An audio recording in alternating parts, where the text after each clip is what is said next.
Hello అండి, మన విజయవాడ మురళీనగర్లో మరొక 3 BHK న్యూలీ కన్స్ట్రక్టెడ్ ఫ్లాట్ అయితే సేల్కి వచ్చేసింది.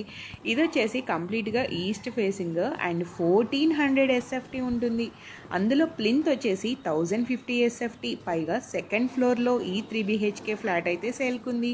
అంతేకాకుండా అన్డివైడెడ్ షేర్ 40 స్క్వేర్ యార్డ్స్ ఇస్తున్నారు. Very nearest to NH5, national highway 5. So price వచ్చేసి 60 lakhs చెప్తున్నారు. Straightly negotiable and car parking, lift facility, inverter, ఇలా అన్ని ఫెసిలిటీస్తో ఈ ఫ్లాట్ అయితే అద్భుతంగా చాలా అంటే చాలా బాగుంది. సో ఇన్వెస్ట్మెంట్ పర్పస్కైనా సొంత ఇంటికలు నెరవేర్చుకోవాలి అనుకున్న వాళ్ళకు కూడా ఈ 3 BHK ఫ్లాట్ అయితే సూపర్గా ఉంటుందండి. సో చాలా క్వాలిటీగా కన్స్ట్రక్షన్ అయితే చేశారు. సో మీకు నచ్చితే కావాలనుకుంటే ఇక్కడ కనిపిస్తున్న నెంబర్కి కాంటాక్ట్ అవ్వండి. ఓకేనా? సో వీడియో నచ్చితే లైక్ చేయండి, మరొకరికి షేర్ చేయండి.